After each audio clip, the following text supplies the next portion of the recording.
Olá, eu sou a Kátia Capel, eu sou pós-doutoranda do Centro de Biologia Marinha da USP, trabalho com coral, particularmente com genética, e hoje eu vim aqui falar para vocês sobre eDNA, utilizando o DNA ambiental no estudo de recifes de coral.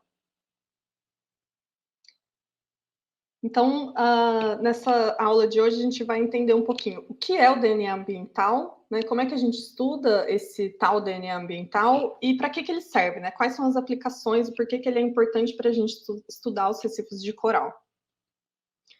Então, o DNA está presente em todos os lugares, né? Então, se a gente for olhar bem de pertinho ali, a água mesmo está cheia de partículas de DNA soltas ali no ambiente, né? Além do que está nos organismos.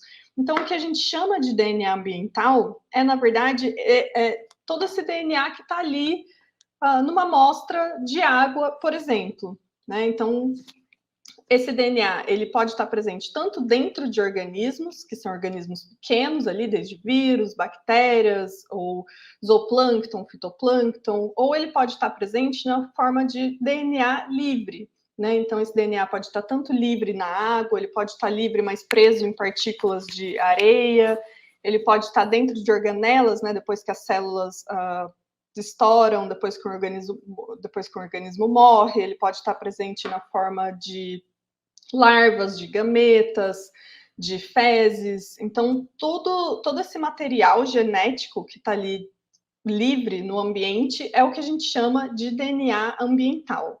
Então, a gente pode recuperar esse DNA ambiental a partir de amostras, por exemplo, de sedimento, de água e de redes de fitoplâncton, né?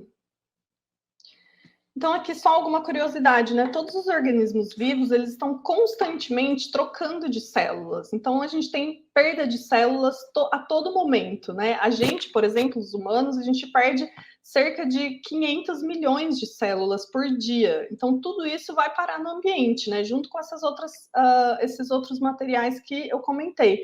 Fezes, urina, gameta, muco, saliva, isso tudo vai parar no ambiente e a gente tem como, então, recuperar esse DNA ambiental que está ali livre no ambiente para tentar entender, ter um panorama de quais organismos que vivem ali, que estão ali naquele local, naquele ambiente que a gente quer estudar.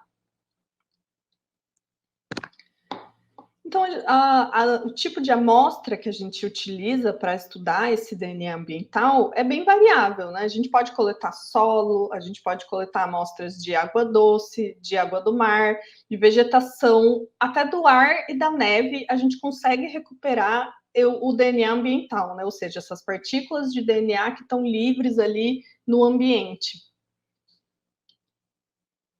Quando a gente pensa na água, por exemplo, na água do mar, uma gota de água, ela contém várias partículas de DNA livre, seja de origem de restos de pele, de restos metabólicos, de tecidos danificados, né? Então, uma gotinha de água, a gente já tem uma quantidade muito grande de DNA ali, que vai contar para a gente uma história do que está naquele ambiente, né? Vai refletir o que está naquele ambiente.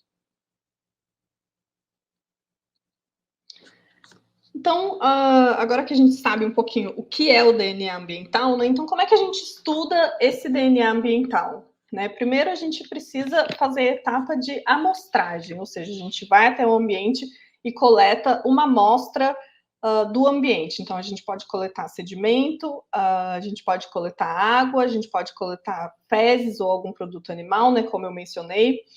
A segunda etapa, uma vez que a gente coletou esse material e trouxe esse material para o laboratório, é a extração do DNA. Então, a gente pega todo esse sedimento, usa um kitzinho que a gente tem, é como se fosse uma receitinha de bolo, com alguns reagentes ali que a gente mistura, e a gente extrai o DNA dessa amostra que a gente trouxe do ambiente. Numa terceira etapa, a gente faz um protocolo que a gente chama de PCR. E o que esse protocolo faz é simplesmente gerar milhares e milhares de cópias daquelas fitinhas de DNA que a gente achou no nosso ambiente, né? Então, você faz a extração do DNA, ou seja, você deixa esse DNA ali acessível, e aí a gente gera milhares de cópias desse DNA para a gente conseguir, para facilitar o processo de sequenciamento, que é a leitura desse DNA. Né? Então, ali na imagem aqui no D, vocês veem uma máquina, que é uma máquina que faz esse protocolo de sequenciamento, e vocês conseguem ver ali as letrinhas, né? A, C, C, T, A, C. Então, esse é o código genético e esse é o produto do nosso sequenciamento. Né? Então, até agora a gente foi lá, pegou nossa amostra, extraiu o DNA, gerou várias cópias de todos os DNAs que estão ali dentro, aí a gente conseguiu identificar, né, a gente conseguiu ler quais são, o que está escrito ali naquele DNA, né, e a partir dessa sequência de DNA, a gente consegue identificar quais organismos que estão presentes naquele ambiente, né, então a gente consegue associar uma sequência de DNA com um determinado organismo. Então, a partir disso, a gente tem, então, um levantamento de quais organismos, quais as espécies que estão presentes em um determinado ambiente. Então, voltando, né, para quando a gente está trabalhando no mar, as principais fontes de DNA ambiental que a gente tem são a água e o sedimento.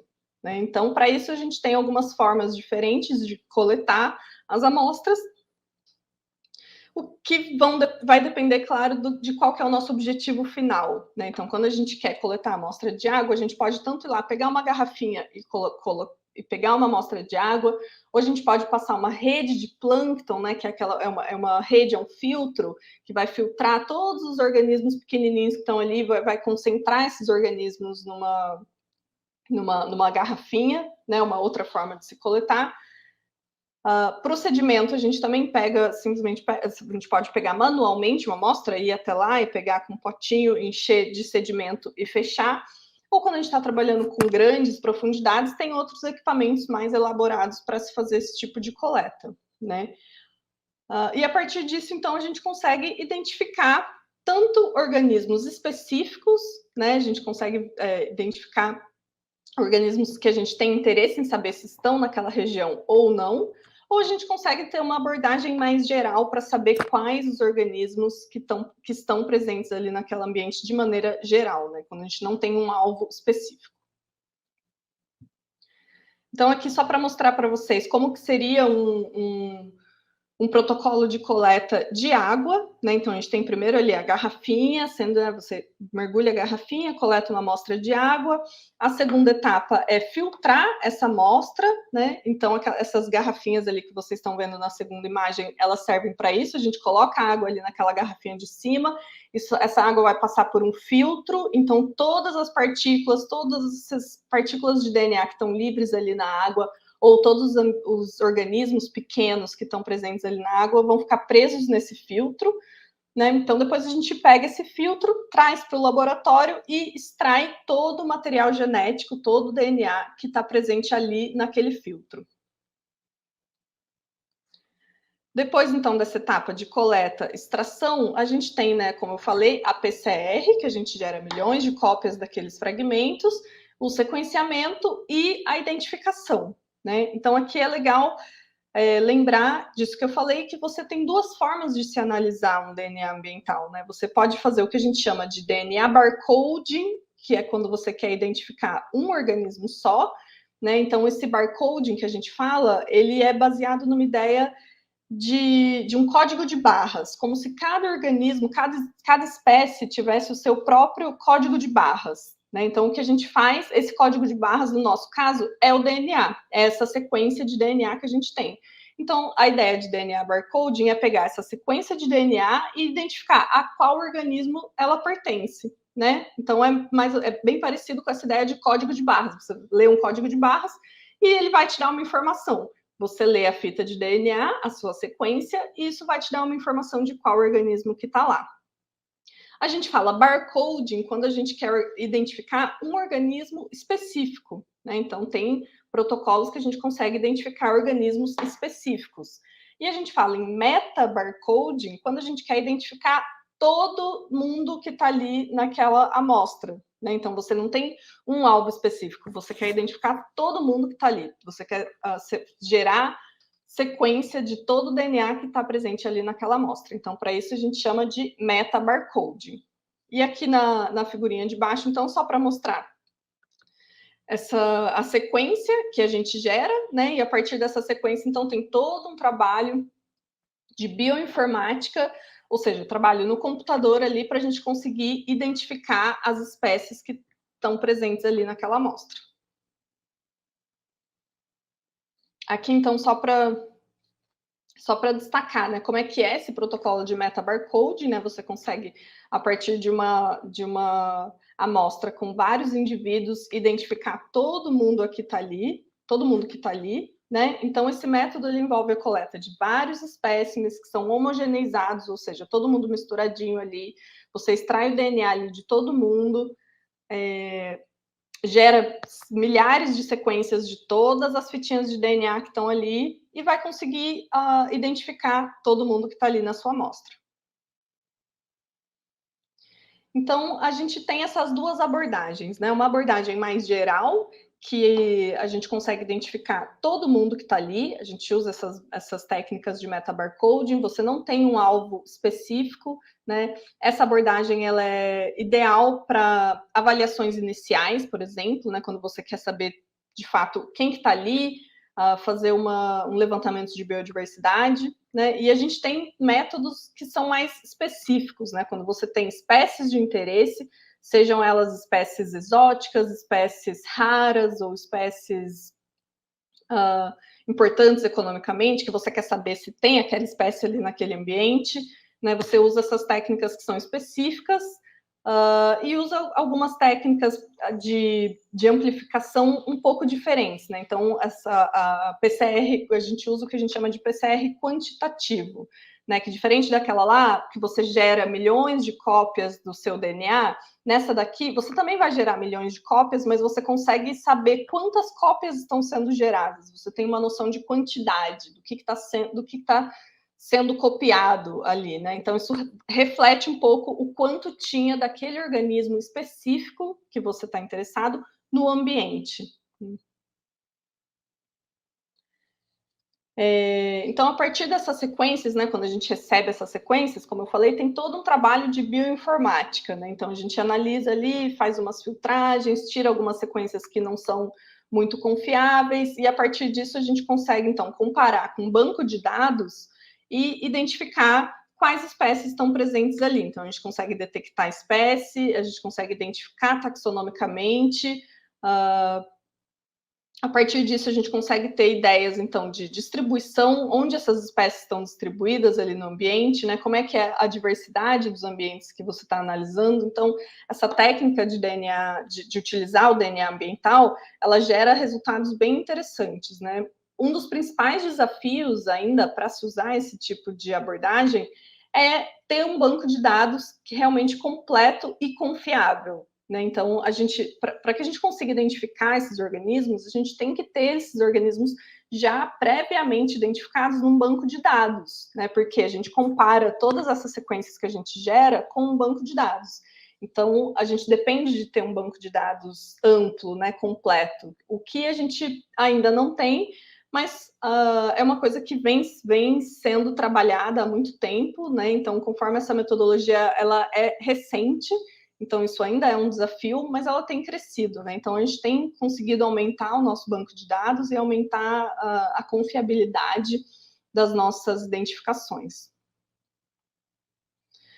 Outra questão legal de se pensar é que esse DNA ambiental ele tem uma persistência curta, relativamente curta no ambiente, e que essa persistência depende de alguns fatores ambientais. Então, em ambientes onde a temperatura é mais alta, o DNA ele tende a durar menos no ambiente, né? Porque ele é uma molécula sensível. Então, dependendo da luz, da temperatura e do tempo que esse DNA está ali no ambiente, são fatores que vão ajudando a degradar, né? E outra questão importante é o fluxo de água. Então, se você tem um ambiente que o fluxo de água é muito intenso, esse DNA ambiental vai ser carregado com as correntes, né? Então, tem algum conjunto de variáveis ambientais que tem que ser pensadas e avaliadas e levadas em consideração. Então, quais são as aplicações, né, desse DNA ambiental? A gente consegue usar esse tipo de abordagem para detectar espécies, para levantamentos de biodiversidades, né, e para acessar a estrutura geral da comunidade, né? Então, ele tem uma série de vantagens, né? O custo, no geral, ele é reduzido, porque você consegue analisar mais amostras e cobrir mais áreas com um tempo reduzido e com valor reduzido de custo de gerar esses dados, né? Outra vantagem é que você consegue identificar organismos que são difíceis de identificar visualmente, né? Você consegue identificar organismos juvenis ali no ambiente que você não conseguiria ver visualmente, né? Larvas, por exemplo. Com isso, então, você consegue identificar um número bem maior de organismos do que métodos visuais, né? Por exemplo. Uma das aplicações, então, é a detecção de espécies exóticas, né? É um problema que a gente enfrenta em ambientes marinhos, né? Que eu trouxe o exemplo do coral-sol e do peixe-leão, que são espécies exóticas que a gente já tem registrado na costa brasileira. E aqui embaixo é uma curva que, quando a gente pensa na possibilidade de erradicação de uma espécie exótica, antes que ela se torne invasora e comece a causar problemas, essa erradicação ela só é possível quando a gente consegue identificar essas espécies no momento inicial, nos estágios iniciais de invasão. Então, o DNA ambiental vem como um método rápido e eficaz a gente conseguir identificar essas espécies, sem que a gente precise ver elas no campo, né? Porque às vezes elas estão em ambientes difíceis de acessar. Outra aplicação importante é levantamentos de biodiversidade. Então, a gente consegue identificar vários organismos que estão presentes no ambiente que a gente não veria tão facilmente, né? Que a gente precisaria ali de muita atenção para ver organismos pequenos, espécies crípticas, espécies que são morfologicamente muito parecidas, mas que são geneticamente diferentes, né? O DNA ambiental ajuda a gente a diferenciar isso. Então, ele vem como um protocolo válido e importante para monitoramento, né? Então, comparando aqui com técnicas visuais, a gente consegue identificar um número maior de espécies quando a gente olha para o DNA que está presente na água. E também, então, como eu falei, identificação de espécies que são difíceis de ver, espécies crípticas. Então, mamíferos, por exemplo, o monitoramento depende muito de técnicas visuais, ou às vezes de som, análise de som deles, né? Mas o DNA ambiental vem, então, como uma outra ferramenta que ajuda a gente a identificar esses organismos, né? Aumenta a nossa chance de identificar esses organismos no ambiente e saber onde eles estão. Aqui, só para comparar, então, um resultado que mostra a identificação por morfologia e a identificação por molecular, né? A gente vê que, por morfologia, foram identificados, esse trabalho identificou 88 taxas diferentes numa amostra de água, enquanto, através de técnicas moleculares, eles identificaram 224, né? Então, como eu falei, é uma técnica que realmente ajuda a gente a identificar um número maior de organismos ali no ambiente. Então, quando a gente pensa em ambientes de difícil acesso, né, quando você quer avaliar profundidades diferentes ou grandes profundidades, recifes mesofóticos, recifes de profundidade, essa técnica ela vem como uma ferramenta importante, né, para a gente acessar esses ambientes que são difíceis da gente chegar. Então, só para finalizar, né, algumas conclusões importantes que é legal ter em mente, né? O DNA ambiental, o metabarcoding de amostras de DNA ambiental, ele é útil para a detecção de múltiplas espécies, incluindo espécies crípticas. Você consegue descobrir novas espécies, é um método importante para a conservação. E, por enquanto, os pontos mais negativos é que é difícil a gente estimar abundância a partir desses dados, né? Então, a gente consegue saber quem está lá, mas a gente não consegue saber ainda direito quanto de uma espécie tem. E a gente tem essa questão do banco de dados, né? Que ainda é incompleto para muitas espécies, né? Então, era mais ou menos isso que eu queria trazer para vocês hoje. Espero que tenham gostado e qualquer coisa é só entrar em contato. Obrigada.